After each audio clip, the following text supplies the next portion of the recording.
2, 1, 0.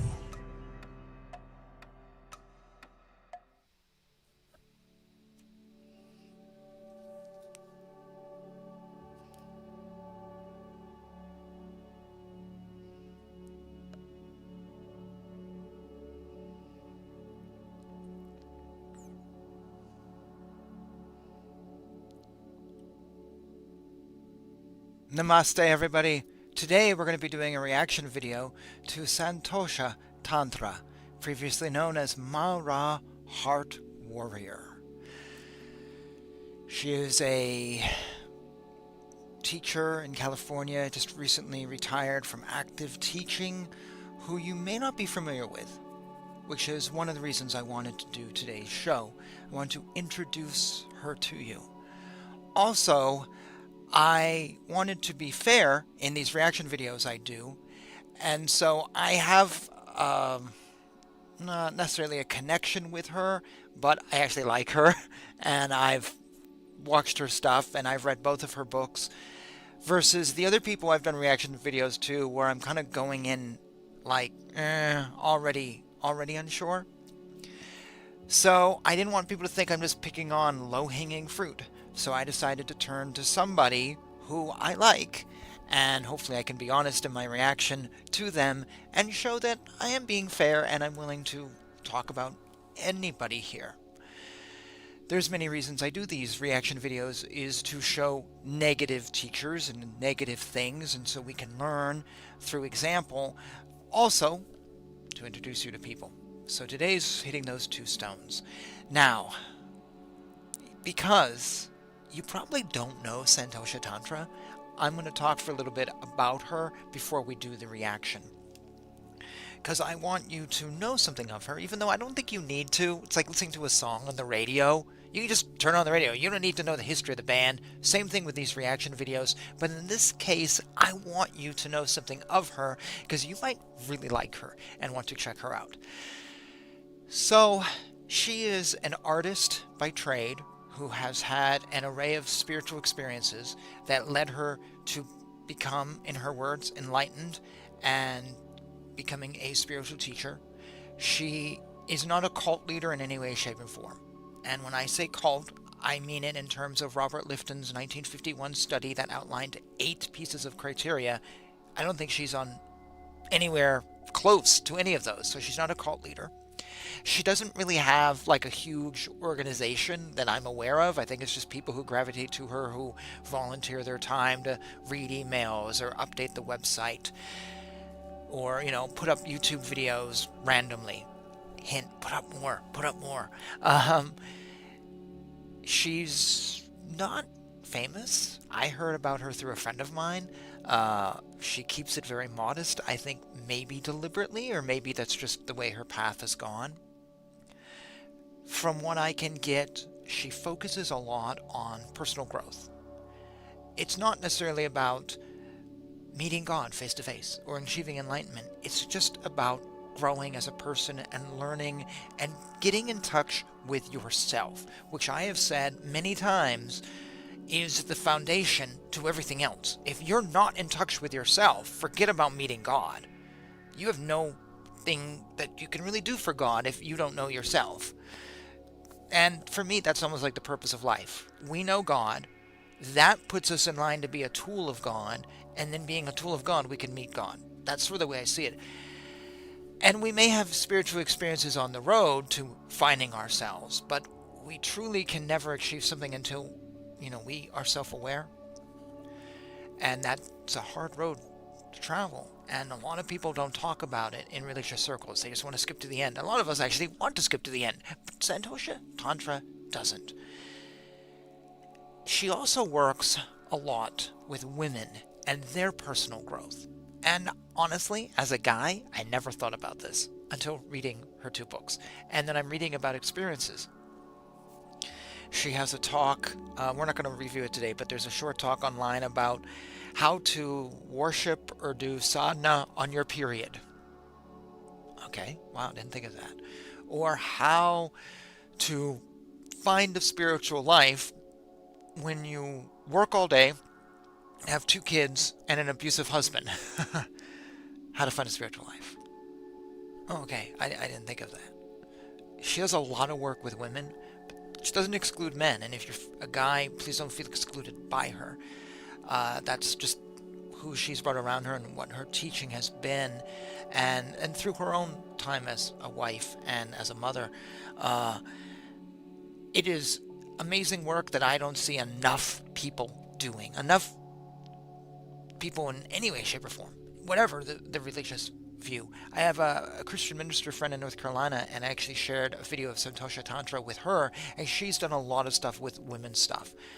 In past years, she did a lot of women's ministry. Now she does a lot of gay and lesbian ministry, trans ministry, but there was a long time it was really women's stuff, and I shared this video of Santosha Tantra, and my friend, Christian, through and through was like, yes, yes, yes to everything. Like, this is the message I'm trying to get across to my Christian friends, but I can't show them this video because they're so Christian, they'll just turn off. But she was like, yes, this woman has got it. She's like right on top of it, and her message is really important. So she's in a little world all her own. Now, I've kind of hesitated to labeling her. Do I call her a New Age teacher? Probably yes. But when I say New Age teacher, I think a lot of people kind of react badly. Like John DeRuiter, who we reviewed. It's this do-it-yourself religion. It's New Agey. It's love the trees. And it doesn't have any ground to it. And she's very grounded. I would also call her a bit of... she draws a lot from Hinduism. I don't think she'd call herself a Hindu in any way, shape, or form.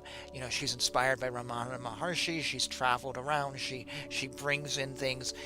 I don't think she's read all 16 or 12 volumes, whichever version you go to the Srimad Bhagavatam.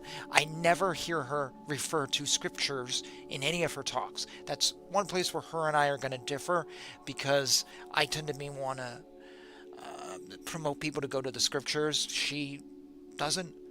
But she's heavily inspired by them, and she honors them, I think, and she's not trying to disrespect them or dramatically reinterpret them in a quantum whatever Deepak Chopra type law of attraction, send out and make a lot of money way that a lot of New Age teachers do. She's very respectful. It's a part of her. She's not Hindu, she's New Age, but she's one of the good ones. She's really one of the good ones.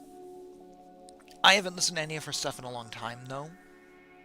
I think it was 2018 or 19, she was introduced to me by a musician acquaintance named Theo Cedar Jones. He's the frontman for the band Swaybone. Swaybone's this post-grunge, alt-rock band that does songs most recently focused on Adi Da Samraj, the guru that you may know. Also just personal growth and enlightenment and religion. I like to call them a guru rock band. I did an interview with him once, and one of these days I'll put it up on this channel. And he's a devotee of Adi Da and Santosha Tantra, and he did an interview with her, and I watched the interview because, you know, my friend Theo's doing this, and he always talks about interesting things, and I was like blown away. I was blown away by this interview, so then I started watching more of her stuff. I've put a link to that interview down below. And also Google Swaybone if you want to hear some really interesting post-grunge sort of music, or grunge, whatever. His music style has changed. And so I really investigated Santosha Tantra at one point, but I haven't actually watched her videos in a while. I do know, based on her Instagram, which I follow, that she retired last year from actively teaching, but still go out and, you know, check her out. She posts a lot of great artistic images on her Instagram. I've put a link to her YouTube down below and also her website, so check those out. Her website has stuff from some of her followers. I think there's one guy making a comic book based on something she's said or done, and she's got a lot of her art, which is often her and Adi Da and nature, and I really think one of her ground teachings, one of her basic teachings, is changing the world through art. And that's a very powerful teaching. That's how I discovered Adi Da, was through his photography. And it was like radical, in the moment, unbelievable. So art is very profound. So she's one of the good ones. And you might be going to this going, okay, he's not going to be doing an honest evaluation. And the reaction, well, I'm going to try my best. I'm going to try my best. So there's one more point I want to make about her. Actually, two more points. If you want to know about her, go to all these sources. But also she has two books.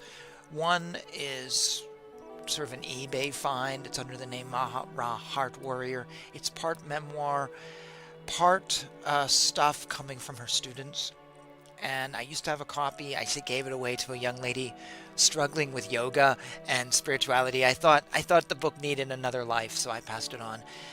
But there's another book that's more recent called The Innocence of Her Form, and this is Santosha Tantra's memoir. The subtitle is The Divine Revelation of She Is.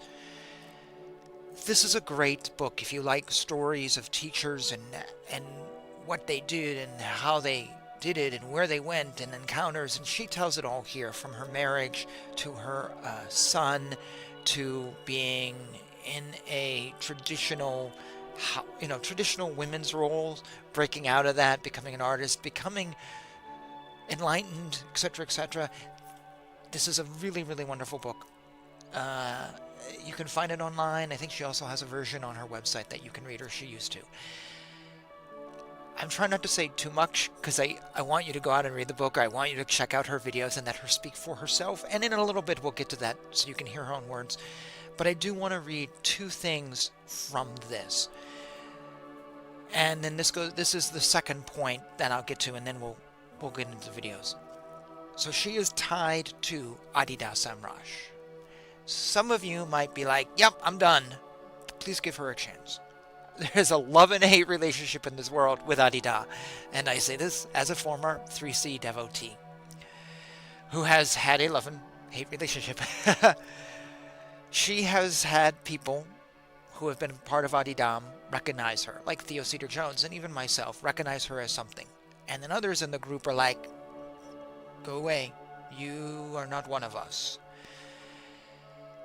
So I think she is planning, according to her Instagram, she is planning a trip to Naitamba, and this will be momentous if it happens, because they never let her on the island before because of what she says. So I'm going to read to you what her relationship to Adi Da is. And she recounts encounters with him, not in the body, but seeing stuff and whatever. And you can get in the book to read her, but I'm just going to read this very, very short paragraph about what her relationship to Adi Da is. A few nights before that vision, Adi Da had appeared to me through subtle visionary experience. He was very tender and embraced me as a lover would.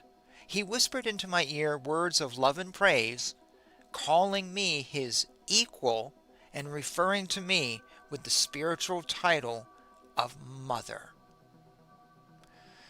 So she is sort of the divine, not consort, but the female half of Adi Da. And if I'm quoting the book right, because it's been a long time since I read this, he told her he was trapped and told her to teach in ways that he couldn't teach about women's issues and to reach out there.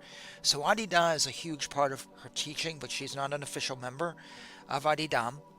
And these are all experiences that you can deny or whatever. It's in your, however you approach gurus. But that is her words of what she is. And if you go on her website, they actually have her, or she or her internet people call her the Divine Mother Incarnate.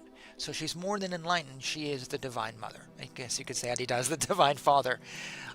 I'm not going to say yes. I'm not going to say no, because I just kind of sometimes like to hold back on that. And particularly on these reaction videos, I kind of want you to decide. But I will say she has something. She's got something. Something's happening. Like Mother Mira. Is she the Divine Mother also? Do we have two Divine Mothers living in two countries? That's a whole video of theological arguing and what is this, and then other people say, well, every guru is a divine, whatever, yada yada. I'm going to let you decide, but I do think she has something. Now I want to read one more thing about Adi Da, because I talk about him on this channel, and some people may not understand where I come from, and I'm not really going to get into it too much, but she's written something here where in one way, Santosha Tantra and I will diverge, but then we'll come back together, and it's here where we come back together. So I like Franklin Jones. I like Baba Friedjan, which are the two early names of Adi Da. I like what he did in the beginning. I liked his early teachings that weren't necessarily revolutionary. They were just basic teachings for an American audience, just brought down to earth some of these big esoteric things. I liked where he progressed after the Da revelation, when he lost all the weight. But then when he kind of gained the weight back and he retired from teaching, I feel something changed. In him, his teaching, his community, I feel that Adi Da became a full-on cult. And he was a cult leader. And again, I refer to Robert Lifton's 8 points. They have all of them. Not even gonna, that's for me, like, it's not even up to debate. They're just all over the place. They're just hardcore. They're so hardcore. I was on a website recently debunking the cult talk. And one of the ways they were debunking it was by literally proving it. There's one point of Robert Lifton's talk, or one point of his cult criteria, and their argument of why they weren't a cult is one of the criteria. When you see this, that's a cult. So they were literally giving themselves cult credentials and trying to not be a cult. I think they're full-on cult. I can't stand it. I think he became everything he didn't like. I think he became this narcissistic ego that lost sight of God. If you lose sight of God, you're not a teacher, you're a business. It's about God, and if you listen to his early stuff, that's what it is. But he changed. I think the way he pushed his people and the people in the organization, I just have issues with. I think they're lost. I don't think they're growing spiritually. Interestingly enough, I've known a lot of people who've been really into Adi Da who've declared themselves enlightened or aware or something, and they're all outside of the inner circle. All of them, 100%. But the people in the circle, for me, always seemed lost and tied in chains and just miserable, actually, on some level. And not growing. That was my view. You know, not that they're bad people. I'm not saying they're bad people. They just weren't progressing in the way they should be. And yet others outside who they condemn, oh, well, we don't want to talk to those, seem to be growing spiritually. It's kind of ironic, that. And I think the group just became everything it hates. So I ignore any books with the name Adi Da on it, and yet still keep my copy of it's the second edition of The Knee of Listening by Franklin Jones.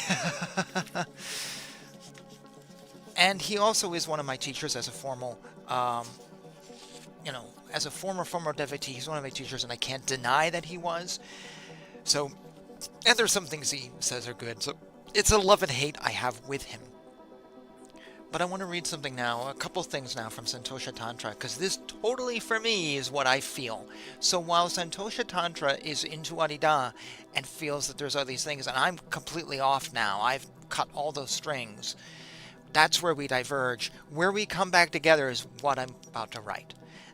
That being said, I did have spiritual experiences with Adi Da, which I've not felt since. Are they good, are they bad, or whatever, I'll leave for other episodes to talk about. But I had things happen with him that were weird. So I'm not denying that he doesn't have something, but what he has, well, that's for another show. But there are issues with this group. And I just want to read this because it's just so good. And then we'll just move on because this is not about Adi Da. But I'm just giving you lots of stuff. So if you don't like Adi Da, I don't want you to turn away from her. You got that? Anyways, she writes, Adi Da's community and my small group of students were not different from each other. The game of the search for fulfillment was still their motivation. They had not matured yet. They could not and would not allow themselves to feel the sorrow, anger, and fear that they lived in as a result of their primary assumption that happiness must be sought. Their relationship to me and to their guru was not unlike the relationship everyone plays out in the world. Living as a natural discipline to foster true growth and insight, to deepen and mature one's ability to be more sensitive to what is true, is not really encouraged, practiced, or even known. We are trained to get by, to repeat back to our teachers, bosses, intimates, etc. what they want to hear and what the established order of society dictates.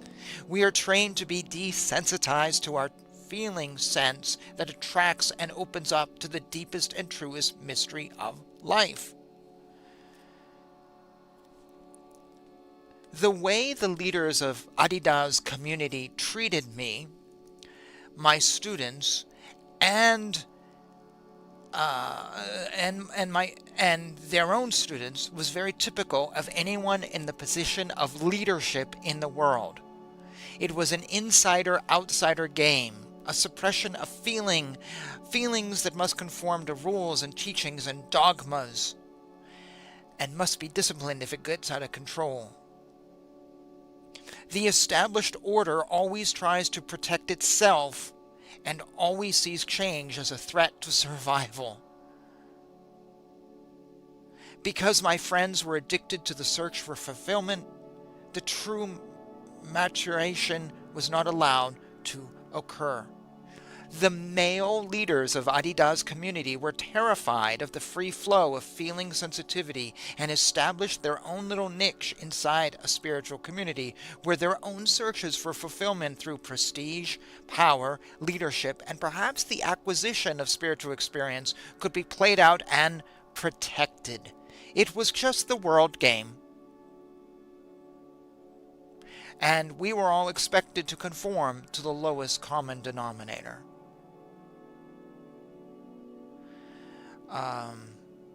They lived in the closed boxes of their minds and shut down any feelings as bad that brought them out of their dogma of rules to keep their order. They sincerely felt that what they did was righteous and protected their guru, though from what, I don't know. Of course, I must have been seen as crazy, hysterical, and beneath them to care about or notice, a threat to their established order. Their own guru criticized their activity and had been frustrated with trying to reach and receive those with whom he had been working internally, perhaps for years. They could only protect their self-serving interests, which they assumed were the best for everyone. I also observed how many members of the community turned over to this leadership their individual abilities to think and feel for themselves, thus protecting their own self-serving interests, which desensitized them from their true relationship and spiritual life with their guru. Both Adi Da and I were made into scapegoats and prisoners, as we were seen by our students as valuable prizes in the search for fulfillment.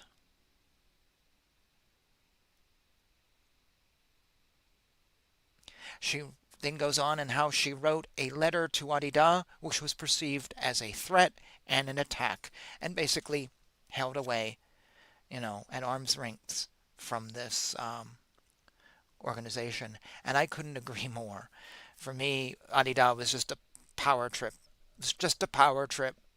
People who were really closed off to anything but the minuscule bit of power they held in this organization, which was meaningless and not changing the world, just picking up followers. So I totally agree with her on that. Have I lured you in yet, the Santosha Tantra? Maybe. I don't know. So now let's do the reaction. So I'm going to apologize. I seem to be having some issues with the microphone. In my last episode I had some reverb. I don't know why. I may even have it here. I can never tell. So my apologies. I'm trying to fix this, but it's just been a thing. I have today a handful of little videos. They're all very small that I found on Santosha Tantra's YouTube page. Nothing that I've seen before. She does a lot of longer videos and then little short ones. I just decided to get a bunch of short ones to get variety. They're from over her teaching career. I couldn't tell you the years or anything. Just different things that just looked interesting. And so we're just going to look at them, and I'm going to do what I always do. React. Hopefully the microphone's not so bad. So let's change house. And there we go is my list of stuff. Here you can find the links to all these down below. All the websites are listed down below. For what I talk about, so you can always investigate further. I please wish you would, because this is just my opinion. You may disagree, and I welcome you to disagree, but, do some research. Or maybe you like what I'm hearing and you want to find out more, go to her YouTube page. There's tons of stuff here. Read the books, check her out. Yeah, I'm going to take a drink and then we're going to dive into the first video here. You are not the body mind. So this is actually the third show I've done today. First two weren't broadcasting, so I recorded them, and the recording didn't work. So now we're doing the third show today. My voice is beginning to get a little dry. So, yeah. Hang on one second. I'm going to flip some settings here. Let's see. Monitor off. And there we go. Okay. And I'm just going to check something else here. Let's hopefully this works. And we are going to go to the very first thing. As I said, you are not the body mind. And before I do that, let me just get another setting. There we go. All right. Behind the scenes stuff. It's like, what's so obvious to me is not obvious to people, that you're not a body mind, and that when you die, it's the end of the body mind. But what are you then? And that's who I am. What are you when you're not a body mind? That's So all her talks are like this. I think this is her house or it's someone else's house, and she just sits here. Her students are here. You can hear them in the background. They're all very informal like this. This is why I say she doesn't really have an organization. It's not fancy. It's just her talking. She's a lovely woman who's been doing this, she's older now, obviously. So this is a more recent video. Yeah, just very down to earth. Just a very down to earth woman. Yeah. This first comment, she says, "You are not the body mind," and this is her Hindu influence coming straight through. You may hear it. So yeah, we'll just let her talk and we'll see what she says. That's all. Some opening words. Also testing the system out to see how things are working. what I am. So I appear like you as a body mind. So this is her But I talking assure about you, her being the Divine I'm Mother. not a body mind, and no one else is. Yeah, so that's the missing link in everybody's life, which is, while you're alive, who are you? And then when you get close to passing, or when someone you love passes, or when you pass, who are you? I want to pause here because this is something that I think it's a mantra to my life. So I hate the word regret. I don't believe in regrets. We have them, of course, but I was raised in a family full of regrets. Everyone had regrets because it gave you something to talk about. My mother always said to me, if you don't do something, then that gives you something to talk about how you didn't do that thing. And so then you can dwell on it, and you can dwell on the regret you had for all your life, and then you'll be happy. That's literally what I was raised. I remember my grandmother always was like, I just want to write a children's book, just one. Well, why don't you? Well, why would I? Well, why not? Yeah, but then I would do it. Yeah, but then it'd be over. Yeah? Well, what would I talk about? Is your life so sad that all you have to talk about is regret?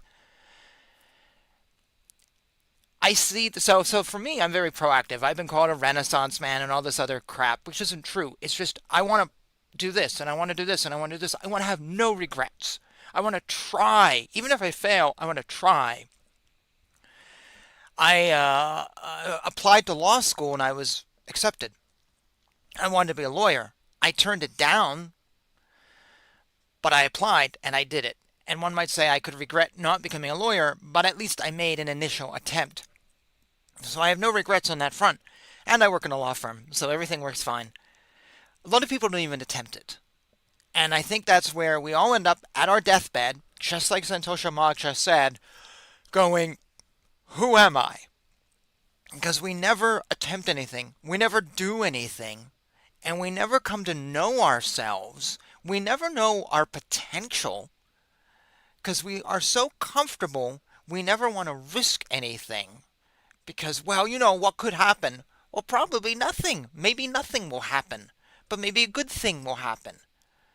But why live in this state of fear And we end up our days living in regret and living in the sense of, who am I? Who am I? I'm on my deathbed. Well, it's too late then to learn a language. It's too late to travel. It's too late to do anything. And at some point in my youth, I kind of discovered this. And that's been my mantra ever since. I have no regret. I want to do as much as possible. So I'm not saying, who am I? Now, of course, we could tie this into Raman Maharishi's self-inquiry of who am I? But just on a basic level, for me, this resonates because I'm always thinking about, I don't want to be that person on my deathbed going, who am I? And I actually don't want anyone else to be. I'm a Sigma male. And the architect, if you go into the, what, INTJ, is that it? So my thing is living true to myself. If I'm not living true to myself, forget it. That's like, that's the point. That's why I said earlier, to be in touch with yourself and to know yourself. For me, that's the point. Not to impress anyone, not to buy the newest stuff, to know myself. And I want all of you to know yourselves. That's what I want for everyone, is just to know yourself. And that's what she's teaching here. That's what she's saying. And that is such an important thing. And yeah, we may disagree with Ramana Maharshi. We may disagree with her about Advaita Vedanta or who am I or whatever. But that phrase really is so important. Who am I? Who am I? Who am I? Who am I today? Who am I tomorrow? Who am I going to be? Who do I want to be? And there's some answers to that question that might make you afraid and wake you up. Anyways, that's just such a big thing with me. So when I heard her say that, I'm like, oh my God, yeah, that's like one of my mantras. That's something that's really important in guiding my life. But let's move on, see what else she has to say. And, if you don't know, it's very terrifying. And it's very difficult for people to process any of that. They just kind of go a little crazy. I guess if you I think it's really just sad. believe you're the body mind and the body mind dies or someone you love dies, you really believe that there's nothing. And it's terrible to be nothing. Because it's great to be something, but terrible to be nothing. And then I said, well, I guess that's what everybody faces in their unenlightenment, that terror all the time, that you spend your entire life trying to be somebody and trying to get somewhere and trying to be made fulfilled by all of it. And then there's this old age thing happening and then a death thing, and it just seems like it's going to What's the point, right? all that hoping and all that fulfillment and all that, what makes it special to be you and important to live this life. And you're going to get to the end of it and you're going to say, oh my God, there's this big void that's going to happen. And it's going to annihilate all that. All I spent my life dedicated to. And it just seems like, I don't know, that's how you see it. That's why people are kind of crazy. If you see it that way, it's kind of crazy. So yeah, death is very, very confusing time for people. Very, very confusing. And very, very, I think most people deal with it by going crazy. Would you agree? Yeah, by going crazy. I think she's 100% right in everything she's just said, and maybe you agree with her, maybe you don't. I would like to add my own personal thoughts on death. I don't fear death. I've said this before on this show. For me, this world, this is high school, and what happens at the end of high school, we all want to graduate. I don't know anyone who wants to spend the rest of their life in high school. None of us want to do that. That's frightening. Who wants to spend the rest of their life living through puberty? It's just never ending. That's frightening. And never becoming something. Thing is, death occurs. Some of us go to tech school, some of us go to college, some of us travel the world, some of us go to the military. We know what happens after college. We all will go different places, and some of us have plans, some of us don't. With death, we don't know where we're going, and I think that is the fear. It's the fear of the unknown. But personally, for me, death is just a natural thing. It's just going to happen. During the bug, I think someone said to me, "Oh my God, you could catch it and die," and I'm like, and that's not so scary. And they're like, what do you mean? I said, well, death's not the scariest thing. The scariest thing would be losing my apartment and sleeping on the street, because that's miserable. But death is just natural. It's graduating from high school. I don't want to be stuck there for the rest of my life. I want to move on. But it's the unknown because I don't know. Am I going to get into the military or the tech college, or am I going to travel? You don't know. That's the scary thing. That's my view of death. Anyways. So, what I can say is that if you have anyone in your life that's passed and you still mourn them and care about them, then talk to them. They're not the body mind anymore that you knew, and they're not there to make your life better or anything like that. But certainly they are consciousness through the spirit, and they want you to know that and be happy and live in that truth rather than being afraid and going crazy and Well, that's what it's like being awake. You walk around and everybody just seems like they're in some crazy, unhappy, bewildering, suffering dream.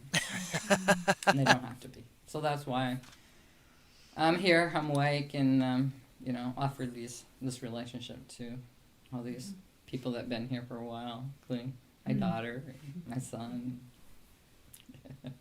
my granddaughter. Okay. Obviously, I've been at it for 25 years. obviously, if you're watching this channel, you also want to be awake. So assume she's talking to you. So the next one we're going into is called "Can Enlightenment Be Taught?" I thought this was a very interesting title.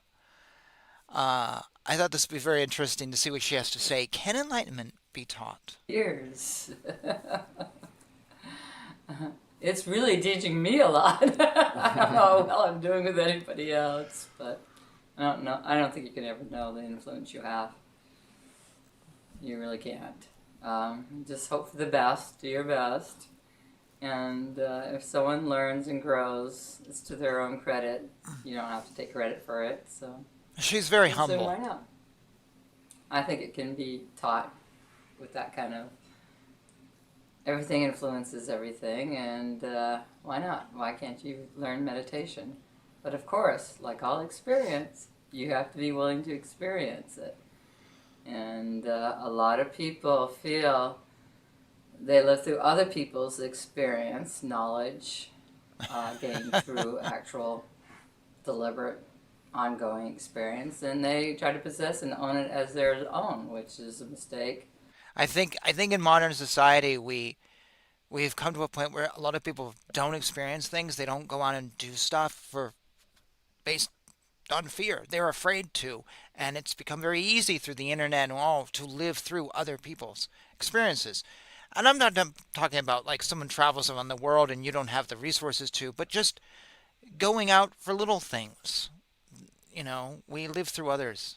I think she's totally right about this. You actually have to have your own experience.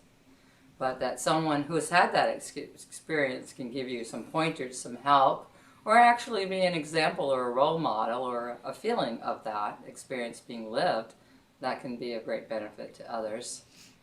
But each person must get on their own journey and do their own experience.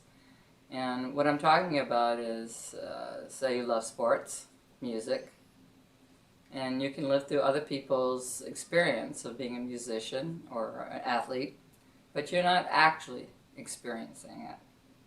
And you can get a high and a buzz off other people's knowledge gained or experience gained through their own trial and error and effort and love of the sport and love of music. You can get a buzz off of that.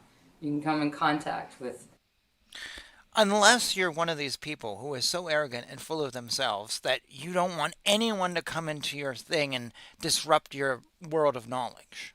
I know a few people like that. They do not like hearing any idea that counters them. And I know one on the right, one on the left. They just get so frustrated because they are so right and everyone else is wrong. And I have one friend I've kind of, I don't know, I push and pull in talking to him because I feel he doesn't always understand where I'm coming from, and he just hears things that are strange to him, and frightening, frightening, frightening, run away, run away. Are you quoting Fox News? No, I'm quoting my own thoughts that I had, from whenever. Get out of your bubble. And those people, I think, all these people I know, they all struggle with spirituality. They often go through the motions, But when it comes down to it, they're struggling because they're so trapped that in they think they know themselves, but they're trapped. They are literally a box, sorry, a box that no one can break through. And they, you can't be a box. The world wasn't meant for everyone to be a box that no one can look through. Turn this on. Their experience, their learning, and their capacity for it, and their livingness of it. And you can get a buzz off of that. And I think that's where the majority of human beings are. They're getting a buzz off of somebody else's knowledge gained through their own experience. And they're interpreting that buzz as actual experience and actually real knowledge. So meditation, you can meditate with someone who can meditate very well, who can transmit a no mind, no thought state to you, but you can get a buzz from that, get a hit from that, same way as you can get a hit from a musician, someone who understands and practices and lives and is determined to make music a way of life for themselves. You can get a buzz off of them. So there's a whole group of people who are interested in a kind of secondhand buzz, which is missing out on their own actual experience. And to gain your own actual experience, a teacher is helpful, could be necessary if you really think you need one or want one, could be very helpful, because they can actually give you the buzz of that experience, get you excited about it or interested in it, or give you some information through that feeling intuitive connection of what they're doing. I like what she says. A teacher might be helpful. She's not like, yo, you have to go. And by the way, I'm a teacher and you have to see me. That's what you hear from fake con men. But she doesn't have that. And she's very open and natural and very real. Sometimes you need a teacher, sometimes you don't. She's just so down to earth for me. I've had no disagreements so far, so maybe you have. Feel free to put those in the comments down below. What it is and how it works. But for you to sit down each day and meditate is something that you have determined that you want to do, you're interested in doing, you have a passion, you have your reasons, and you've had the reasons and impression and or buzz or from other people's experience of it that also determines you to go forward with it yourself. So can it be taught? Well, like I said in the beginning, I taught myself a lot by doing it, trying to teach it. And before I tried to teach it, I had a meditation teacher in Rama, an Adi Da transmitter of enlightenment. And I, being with them through my daily meditations, even if they weren't in the room, or being with them in the room, I experienced the no thought-free state. And that happened more and more, which wanted me to go more and more into the practice of meditation, what it is, and how it serves in the process of enlightenment. So I don't think she necessarily answered the question, but that's okay. I think she skirted it, but I don't know if she actually said if enlightenment can be taught, because enlightenment's a little different than meditation. What it sounds like to me is she worked through and learned the things that will help you get to meditation. What I would add to that to continue it is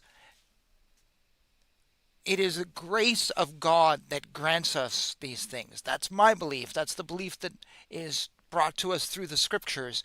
God gives us these things. I mentioned this in another show.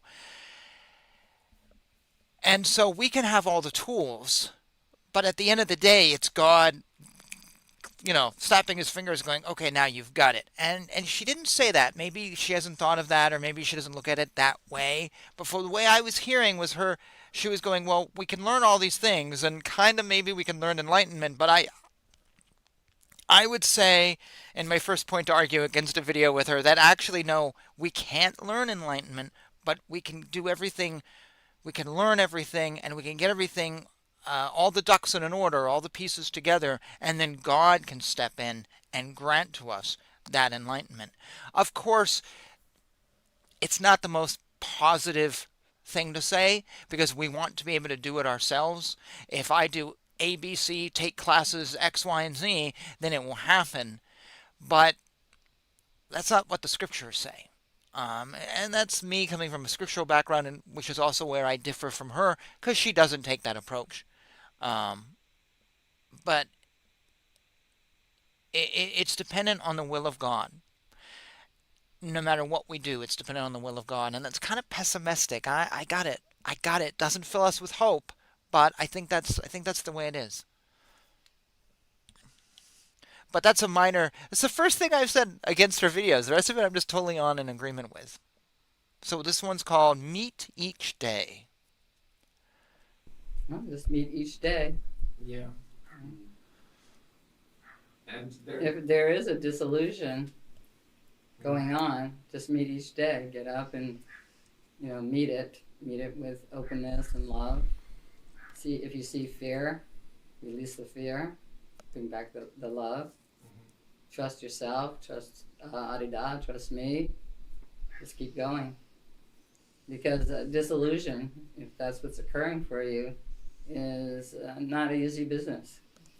It's not like, oh, wonderful spiritual visions, I feel so happy, and all the complexities of what it is to be alive don't bother me anymore. It will always be complex here. It always will be difficult. It always will be a struggle. Mm-hmm. So maybe you can't find your personality of who you thought you were and what you wanted and what should be is breaking down, and you're still yet to settle into being authentic with yourself. Authentically And that's yourself. why it seems so confusing. Mm-hmm. But if you just stay in the room and be willing to meet each day and each moment, then that can resolve itself. Then all those ideas of who you thought and how it should be and what it should be like will just begin to dissolve. They won't seem to have any great matter to you. That you're still hanging on to them brings a lot of the sense of discomfort and confusion. yeah. If you allow them to start going their way and allow yourself to have the life you're in, the relationship you're in, and meet it and stay in it. So just, if disillusion is happening, it's a disillusion of those old ideas of how it should look, how it should feel, what you want, and who you thought you were, and now you're asked just to meet it as you are and not bring those ideas with you. So as you're still struggling to bring those ideas with you, the greater the discomfort will be, the greater the confusion will be. If you allow those ideas, say goodbye to them. Say, okay, I'm alive, I got a good life, I'm in wisdom teaching, I am in wisdom practice, I got everything I need to go deep, to really know. So baggage. Let the baggage go because the baggage isn't you. Really is what she's saying. To really know who I am. I got everything. So if you can bring each day just with that's what you have. None of the other things. You don't have those other things. The guy that's supposed to be successful, the guy that's supposed to be recognized, the guy that's supposed to have, a girlfriend or whatever ideas you have. That if you don't bring those ideas with you and impose them on your life or your practice, then you'll see the deepening. You'll see that the room is radiance. This also ties into the thing you hear all the time of, we are all trying to be someone who we are not. Or also we're trying to be like others. We're trying to be envious. Or we are envious. We're not trying to be, but we are envious and we're jealous. I was listening to a talk the other day. I think it was from her, matter of fact, when I was looking for these, a talk where she was saying we all have our karma. No, sorry, it wasn't her. It was, is it BK Shivani? Is that how you pronounce her name? The Indian woman. She was talking about how we all have our own karma. She used the example of a ball. We all throw a ball up and the ball comes back down. And for all of us, the ball will come back down at different speeds. It might hit something. It might, who knows what will happen. The balls are different sizes, whatever. And that's our karma. So it does us no good to look at somebody else's karma and go, oh, that. Well, that's not our ball. We can't have that ball. We have to make our own. Yet, this is what we do. We all do it. We all we all are looking at others, and either I find that we're either wanting to be like them, or, and this is the family I grew up, we're better than them.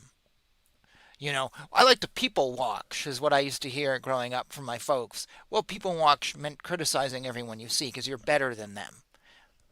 I don't know, they're out doing something and you're sitting here mumbling to yourself. So I think we tend to bounce on those two things. We're either criticizing or we're envious. I think she's totally right. But the fact is neither of those things do anything for us. If I throw my ball up and I catch my ball, I can't grab that other person's ball and take it away from them. Oh, well, now I'm a millionaire. Doesn't work like that. We have to meet our day and our moment, and we have to make it, and we have to work with it, and we have to deal with it in our way. And to give up on all this other stuff, it just doesn't do anything for us. It just puts us into misery. You know, like in the midst of a very difficult moment with trying to help Yesko and her being very sick. So wait a minute, why is there radiance now? Shouldn't be happening now, you know? But it's always happening. But all your ideas of how your experience is supposed to be met for your own ego idea of yourself. You're always judging it. And you're always saying, experience is not being acceptable to meet that. So I reject it. So I go inward. So I ignore it. So I don't want to participate in it. But then you just hurt yourself and you hurt everybody else. So it's better to bring your energy even into the most troubling situations. And then something begins to occur. Some dynamic begins to awaken. And you say, oh, okay. I never knew this could happen. I never knew they would be happy, that I could feel them. I didn't know any of this could happen. So you live in a world where your feelings are isolated from other people. But that's not a true world. That's the world you invented. The world is actually full of everybody feeling everybody all the time. And what we really want to feel is the heart of everyone. We don't want to feel everyone seeking towards another situation or another person. We want to feel everyone that we meet is actually the heart standing in front of us.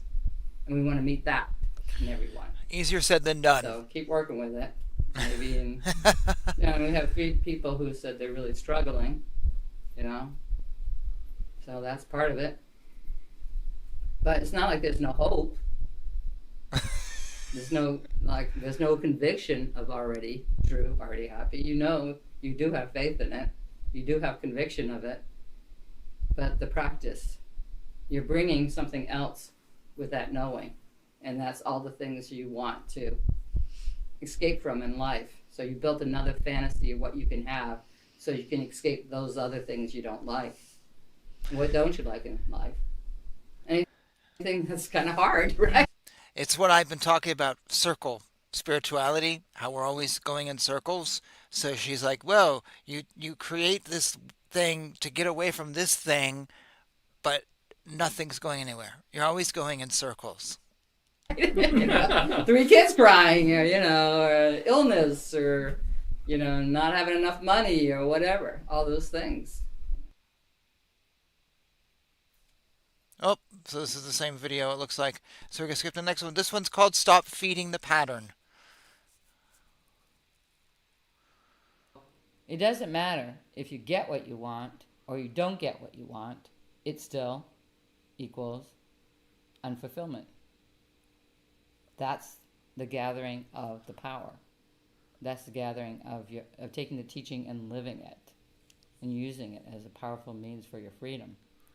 In freedom, it doesn't matter if the next experience is unfulfilling or the previous one was pleasurable or it disappears altogether. There's no unconscious loyalty to any of it. So what you actually feel is free. Free from the implications of experience. So being free and whatever arises in experience doesn't spoil your sense of being happy or your mood or your ability to love and be present. It doesn't spoil any of that. So being a very powerful person on the path is taking what you have learned from the instruction and the teaching about experience, and living your own experience and saying, no matter what you do, whether you get what you want or you don't get what you want, you're not fulfilled in experience. So I want to pause here. I'm reminded of a story. I think I've told this before, of a Buddhist I met who declared himself enlightened. But enlightenment was basically feeling nothing. That was enlightenment. Feeling nothing. You had no emotions. You were also an arrogant SOB, but you were above such petty things as emotions. The guy was also single. I wonder why. And I always thought that was horrible. It turned me off of Buddhism for many years. I'm like, God, that's a horrible way to live. And then later, I actually had a Buddhist teacher in discussion. She goes, no, that's not true. When you become a Buddhist or you achieve enlightenment and nirvana in our path of Buddhism, you don't lack feeling. You don't stop feeling. You feel more. You still are happy and sad, and you still struggle, as she said in the previous video. None of those things stop. Even for Buddha. Buddha didn't all of a sudden achieve enlightenment and go, oh, life is perfect now. You all my disciples, let's start a religion. No, he still had to eat. He still had whatever that he had to deal with. Ups and downs. As she said in the earlier one, I'm learning too. And that's a really important thing. Anyone who says to you enlightenment is feeling less, I would disagree with. I don't hear that from her. I didn't hear from this Buddhist teacher. I think that is this lie from very arrogant people who have not achieved anything. And this is just an excuse for them to be arrogant. Sort of like a Christian, when a Christian does something bad and go, oh, Satan made me do it. No, you're just a nasty woman or a man. That's all it is. Satan didn't make you do anything. Same thing. You're just a horrible, arrogant person and you're blaming it on your enlightenment. Well, you're saying it's because you're enlightened, but no. Feeling is not taken away when we achieve Godhead, because God feels things. Read the Srimad Bhagavatam. I refer to this book all the time because it is so amazing. And because we have God talking and God coming to earth and God doing things, and God feels. Look at the story of Krishna. Krishna had feelings. He had cares and worries, and he was sometimes mischievous. If we believe the idea that God is beyond all this, then, well, that debunks Krishna. Actually, that would debunk Buddha, Jesus, pretty much everyone. Everyone in history that we consider to be godly is debunked, except for robots. Robots would be the only thing that are godly if it was really about removing emotions. And so consider that. Is AI God? Well, some might say it could be coming that way, and that would be a miserable God, because becoming enlightenment is not about losing. It's becoming like God, and God has emotions. God had emotions when the world was created. No matter what religion you follow, it's an emotional thing for God. Let's continue. That's a side ramble. Here we go. So you bring up what's your unconscious loyalty to it, your unconscious emotional, bondage to that idea, to the idea that you can get fulfilled, and you begin to break up that emotional loyalty to that idea that I can get fulfilled in experience. So the wisdom of experience and the wisdom of the teaching combine to give you that power to recognize what you know is already true. And so then, instead of being sad or up and down, or sometimes happy and sometimes excited and sometimes sad and depressed, you're not, anything in experience doesn't spoil your mood because you're free. You're already free. That's the deal. It feels like this is so... I would also say, when you're free or aware, I say this as someone who calls myself a mystic, you are less reacting to things. You also maybe become more aware, or sometimes you're more aware, but you're not living in a state of reactivity. You're not living in a state where everything frustrates you, everything's angry, everything's whatever. You're beyond that because these things don't matter. I know someone who can literally have 5 arguments with herself, complaining about 5 things over 3 minutes. I know, because I saw her do it recently. She's angry. Everything's so frustrating. Everything's upsetting. Everything's whatever. Everything is this person's reacting to. That's not a state of ground. It's not a state of freedom, because this thing that you're reacting to in a half hour, you're not even going to care about. But it's all a reaction, and to be free, I think we become aware of this sense of transience, that some things just, they don't matter. They're not worth reacting to. They're not worth putting all of our energy in this moment to and destroy this moment. You're just free of this tie, I think, to this stuff and this reactivity to stuff, and yeah, you're free of that. You're no longer reacting. In you so long, so deep down there, before you were reasonable about anything, before you were intelligent about experience, you were given, and you believed this idea, like there really is a Santa Claus. You believe this idea that there really is fulfillment.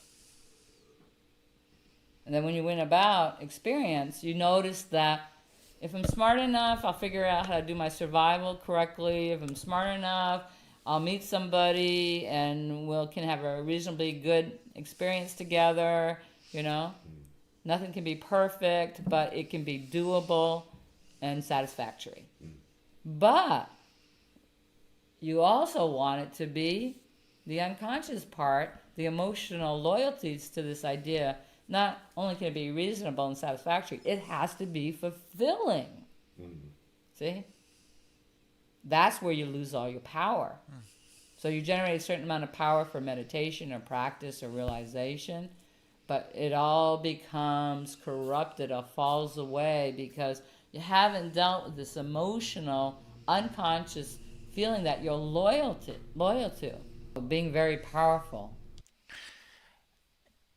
She says you haven't dealt with this emotion, and then she goes on and talks about that emotion, but that phrase alone, you could just take that sentence and put so much after that. You haven't dealt with this emotion.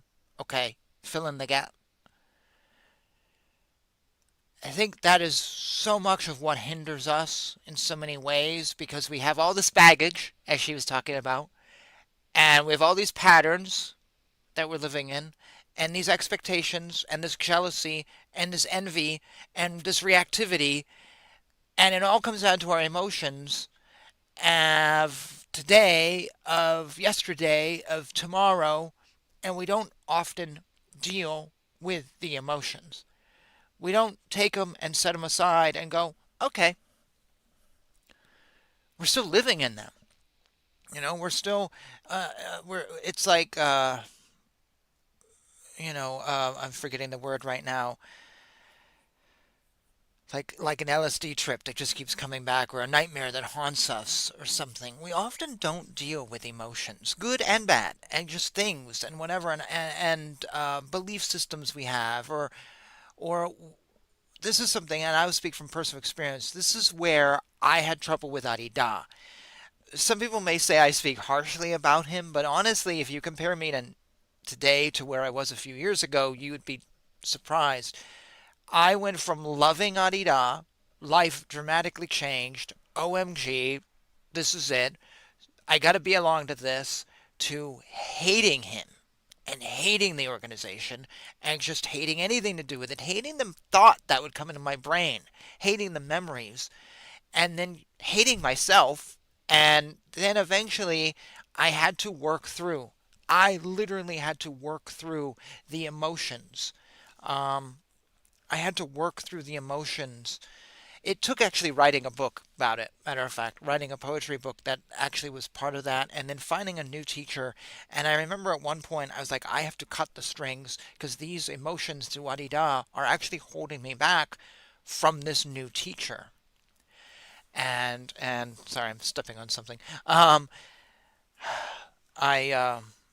had to work through them to find a place where I can kind of talk about them. And yes, I critique him because it works for the context of these videos. There's things I like. At some point, we may investigate. We absolutely will do a reaction to him.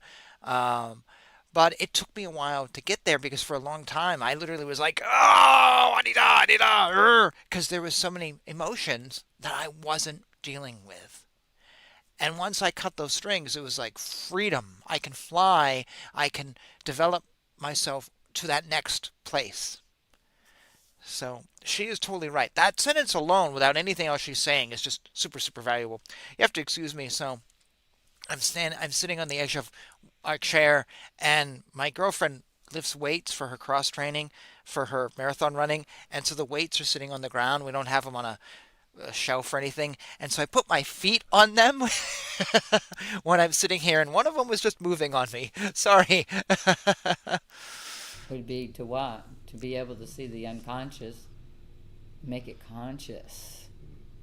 That's why I give the instruction. I tell you actually what to look for. So it's not a secret. It's not hidden to you, and it's not affecting you.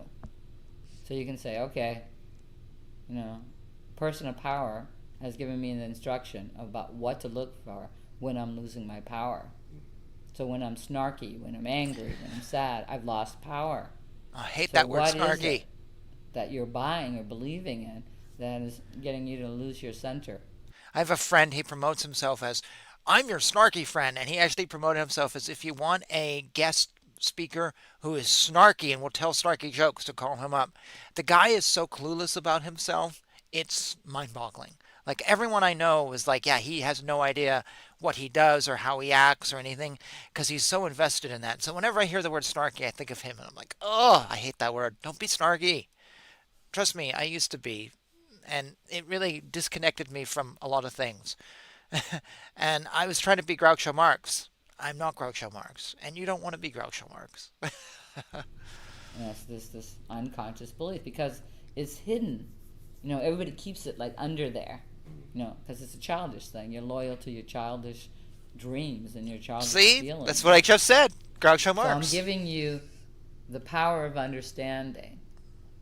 So when you get snarky or depressed, you have to go, oh, here's that unconscious program that I blindly and loyally follow, and that affects my experience, makes me unintelligent in my experience. Okay, you're not being unconscious. I'm making you conscious now. I don't have a loyalty to this dumb idea. I'm not going to pack it in with all this emotional stuff. I'm not going to feed it emotionally. I'm not giving my power and feeding it with all this energy of all these emotions for something that is not true.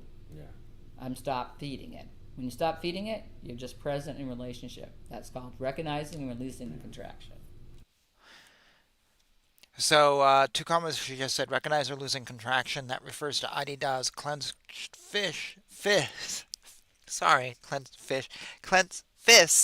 He talks about this as the self-contraction. I've mentioned this in other shows. It's one of his best teachings, how when you have a clenched fist, your self-contraction, nothing can get to you, nothing can see inside of you. But when you open it up, you let go of that ego, now you can do all sorts of things, you can do stuff. But this is the self-contraction that we all live in.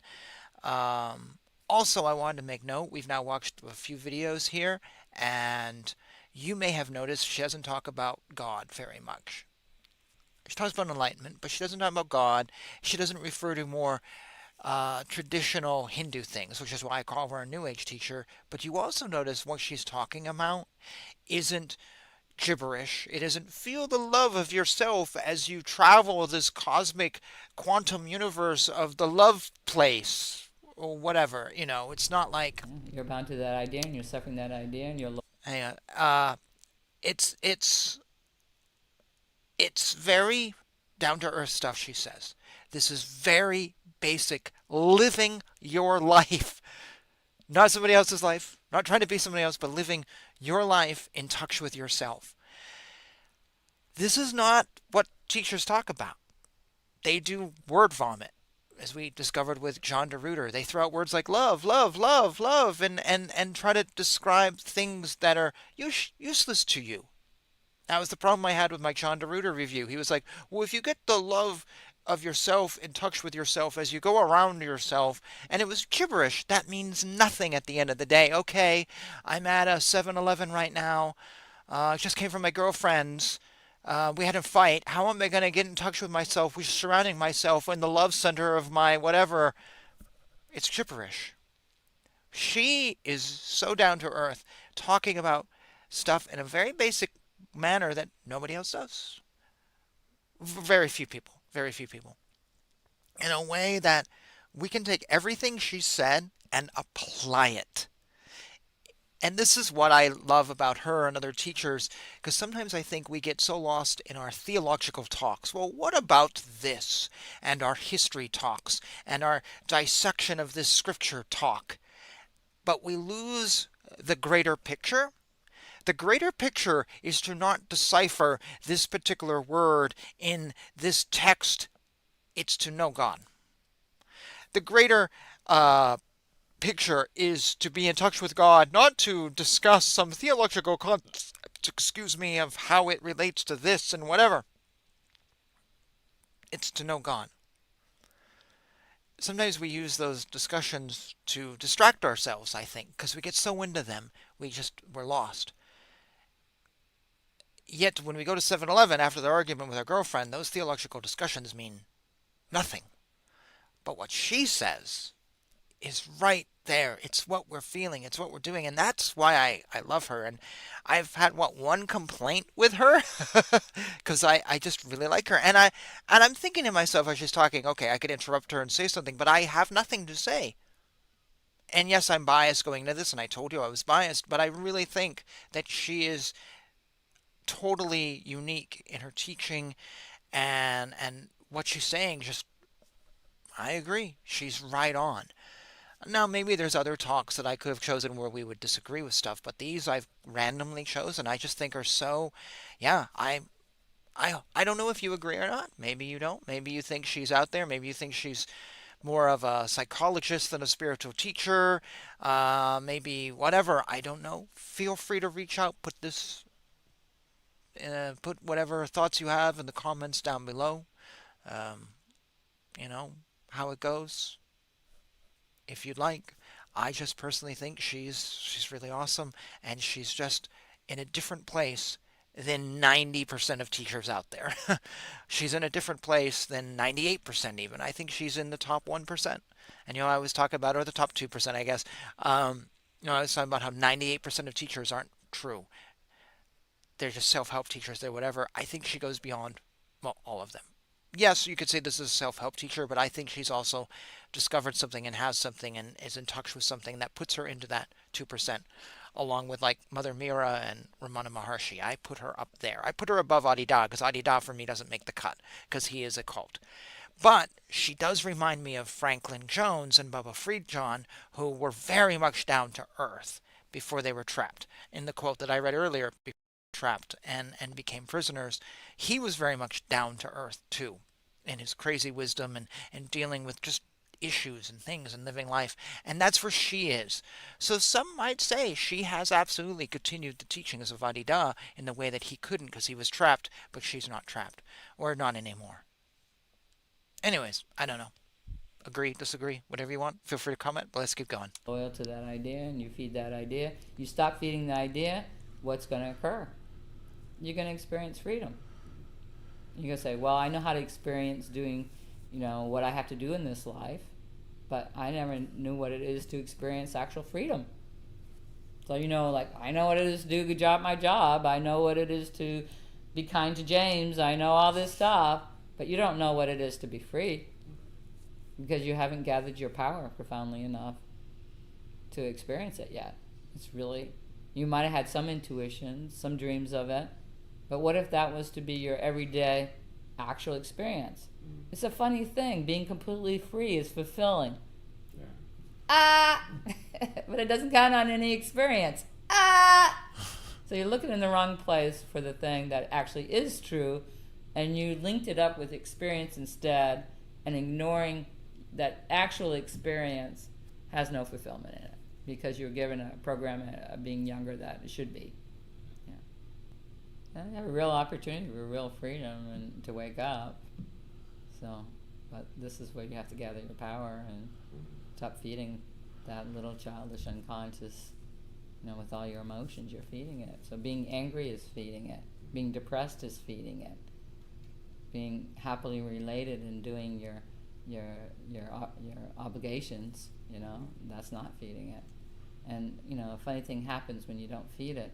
Your natural boundless freedom becomes evident to you.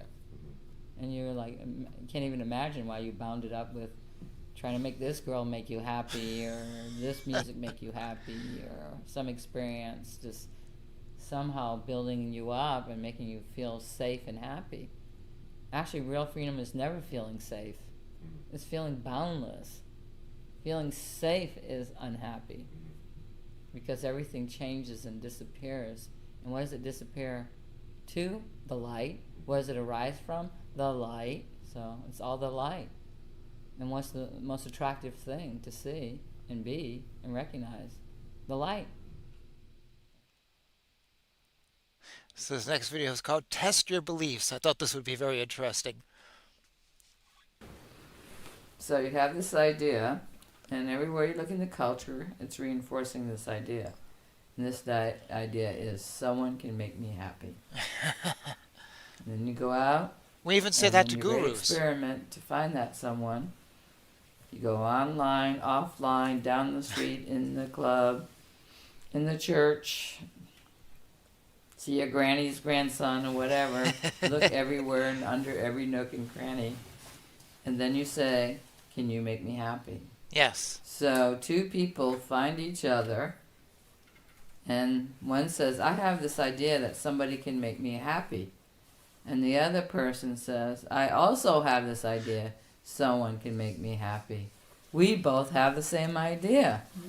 That sounds Let's pretty hook up. good. So all you have to have is share a mutual idea. Right? Mm-hmm. And then you think something's happening. But neither one of you have a solution. Now I'm going to have this idea realized. Someone is going to make me happy. This person believes that someone is going to make them happy. Nope. We're together in the same room, so Doesn't work. it's up to that person to make me happy now. Yeah. That's the agreement you make. And the person says, you're in the room and you have the same belief as me, so it's up to you to make me happy. And then each one starts waiting. Like, okay, come on, I'll give you a few clues. I like pasta. I want to have a child. I like fancy cars. I like hiking. I like basketball. Okay. Then you leave.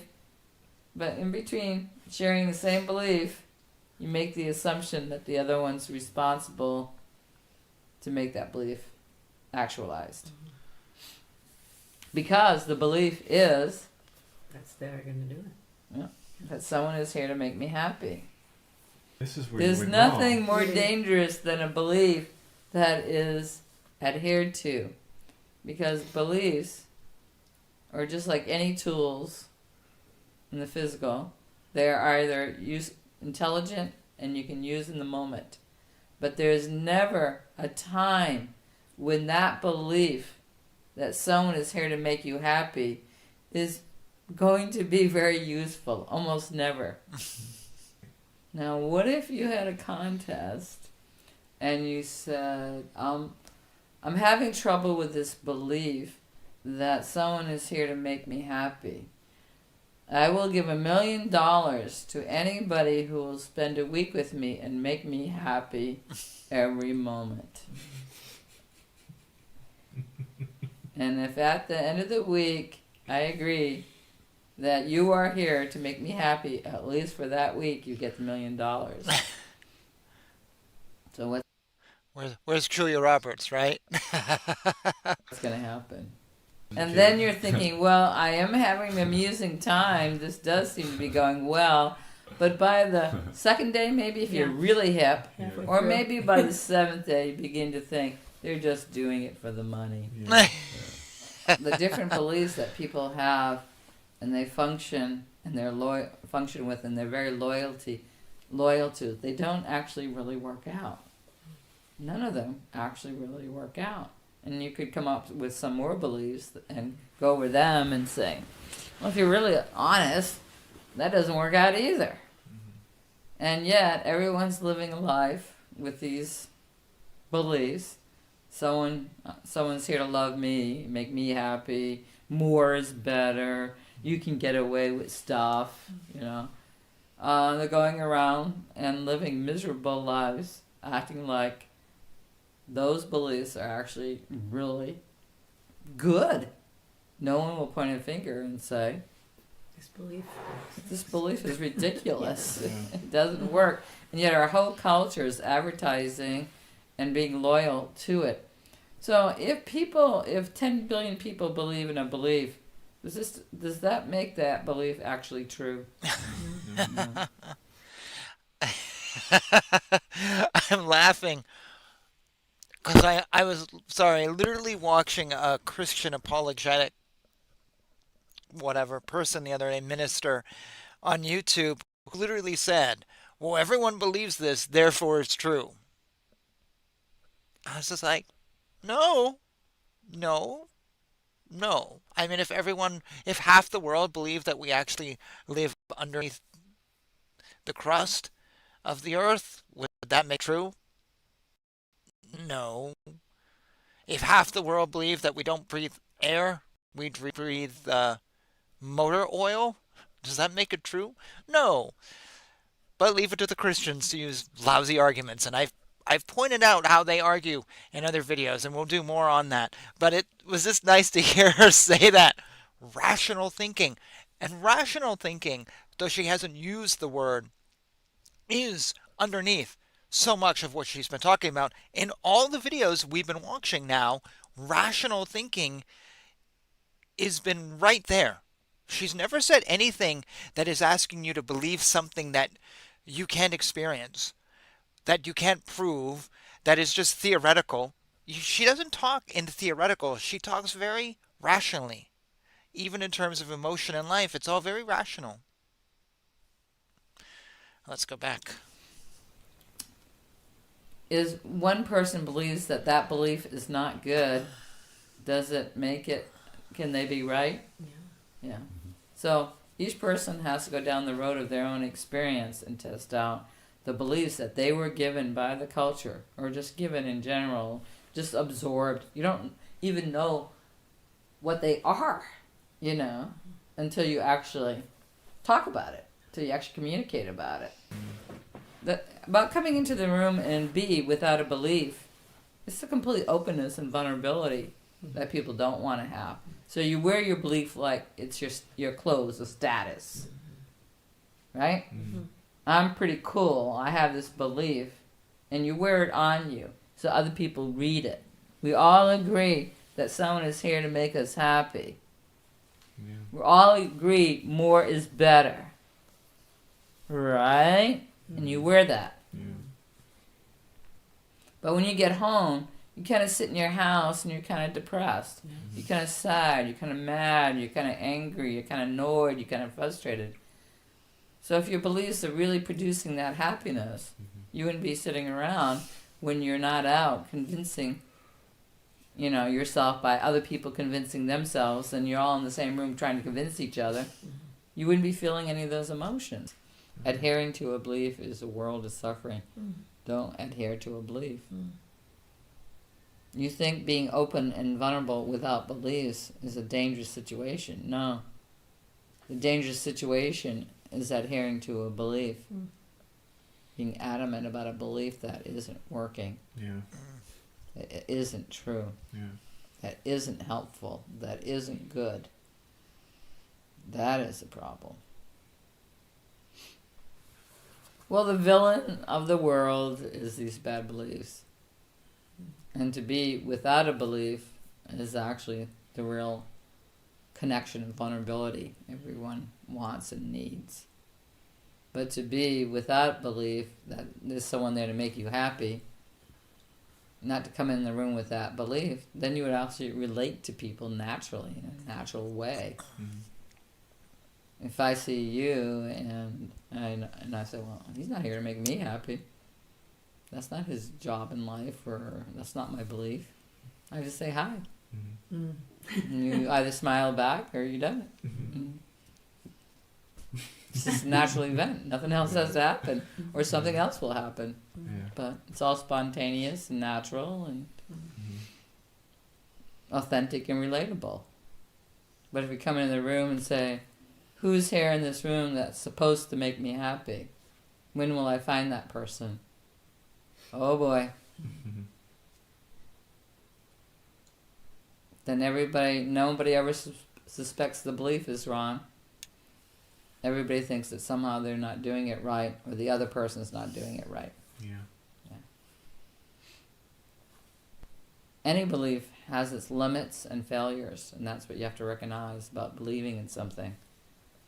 So, Christmas comes around, everybody lies to the kids about Santa Claus. Mm-hmm. And then at a certain point, you have to stop lying to your kid about it because he's going to call you on it because he doesn't believe about it anymore. Mm-hmm. So you have to say, oh, is he stopping believing in Santa Claus now? Because now if I keep insisting, I'm going to look like a big fat liar now. So I'm going to time this right that I'm willing to let go of this myth when he's not wanting the myth anymore.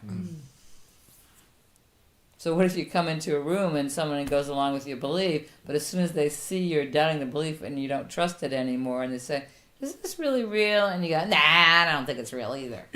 What if everybody did that? Wouldn't that be shocking? But I think under right circumstances, people are open to feeling it and checking things out on a truer level.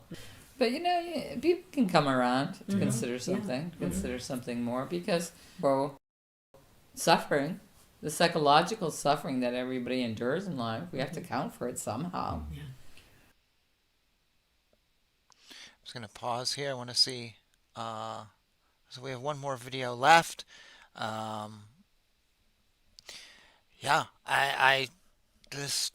is one of the 2%ers, one of the few who are teaching us great wisdom, unique wisdom. And her wisdom isn't keeping us in circles, but it's sending us on a journey. So we'll go to this last video. I hope you are enjoying this, and I hope you are inspired to check her out more. Again, check her book out if you want her full background. You can see from the photo this is a much older book, actually, than these videos I've been showing you. This is from '96, so it's probably time for an update if she's interested. Hint, hint. She may have something else she's done. I think she's done some writing on her website too. But let's check out this last video together. The role of the spiritual aspirant. Aspirant? Words sometimes.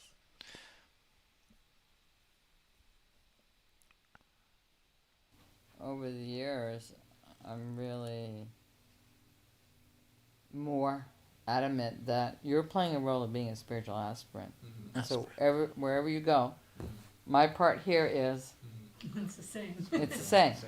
So what does a spiritual aspirant do in the supermarket? What does a spiritual aspirant do when a friend wants them to go out drinking? What does a spiritual aspirant do when someone is See, this is what I said earlier. Like when we go to 7-Eleven, those theological discussions on whatever don't matter. She is just right here, down to earth.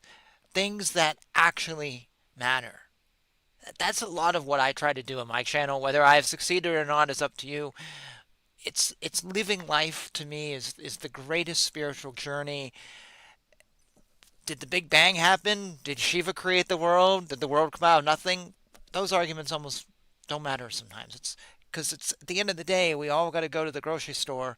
We all got to go to work. We all got to deal with people we don't like. We got to pay taxes.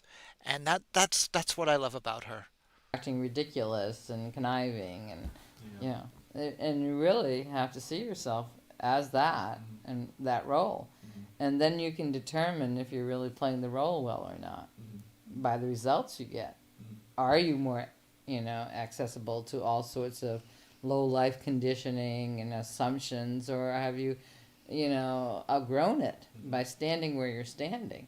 So even if you don't really understand what that role is, and the guru gives you support and help and suggestions and some actual service and things to do to show you and guide you, you have to, then you have something to draw on. If you're an artist and you go out, doesn't matter what you're doing, you're looking at the lighting and you're going, oh, good lighting or bad lighting, I wouldn't take a picture here. If you're a musician, you're listening to the sounds and the music.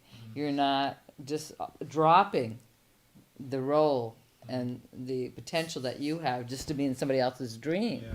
Although everyone's doing it, that's why they don't make the progress that they're hoping to make. And I'm really convinced now that to look at it as a role is actually helpful. And that was the warrior in the beginning, to see the warrior as the role, the spiritual warrior. But just to actually see that I've taken up this assumption in this life, and I have to live this as it's true, as how does a spiritual aspirant handle this situation, and especially in terms of the world and how you move it, and in terms of relationships, how you move in that, in your actual real process, apart from how it's reflected there in that realm, it's actually a deepening into true recognition, to recognize what you really are and who you are, but to have the role for the world, for yourself. It's not like you go announce it to the world. Now they have to treat you like a spiritual aspirant. No, it makes you clear like what you're doing in each scenario, or whether you really should be in that scenario. It makes it all clear. This situation that came up recently showed like how people are not spiritual aspirants in situations. They just flop around and adapt to whatever is going on. And if the person has a strong mind, or a strong physical agenda, or mental agenda, or emotional agenda, you can be called into that agenda and begin to identify it and want to participate or fulfill it, even against any logic that says, I'm not really into this. So seeing that in people still. And yet I've taken people personally around with me and showed them how to play that role as a spiritual aspirant, no matter what environment we're walking through or participating in some form. Because how I participate in everything is non-binding. And that's why I think to be able to practice inaccessibility, you have to bring the warrior or the spiritual aspirant role everywhere you go.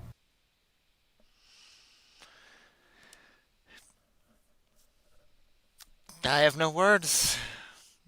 I have nothing to say. I think she's right. I liked her little reference to musician at the end, being a musician myself. I'm always going around, no matter where I am, I'm always hearing something, or I'm inspired by something, or I'll be in 7-Eleven and there's a song, and I'll be like, oh gosh, or I'll think of something, oh, I gotta go listen to that, or research that, or look into that, or I keep on my phone, I'll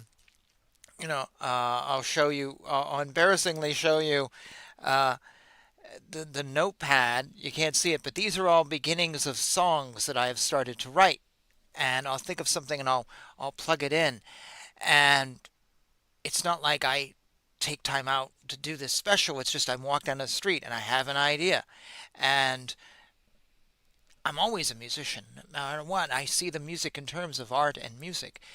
And she's totally right. And to relate that to spiritual aspirants, do you go outside and become a spiritual aspirant? Or are you only a spiritual aspirant in certain conditions? Are you afraid to tell people that you are? Is it an on and off switch? Is it only when the mood takes you, or only when things are good, or only when you feel like it? I don't know.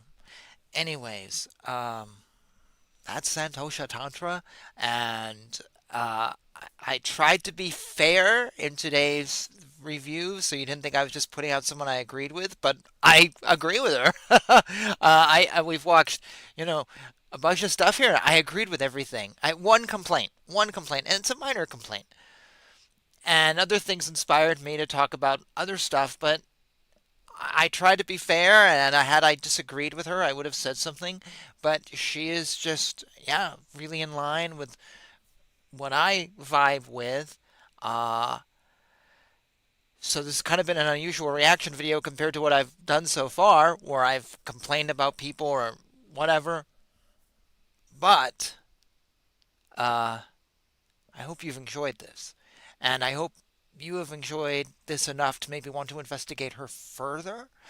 If you do not think I have been fair, please let me know. and I'm more than happy to do like a long form video of hers and revisit her, as I already have done to one teacher.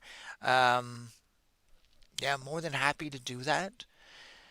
I want to be as fair as possible. So if you think I've been overly nice, find the video. I'll watch it and I'll react to it, and maybe we'll find a disagreement.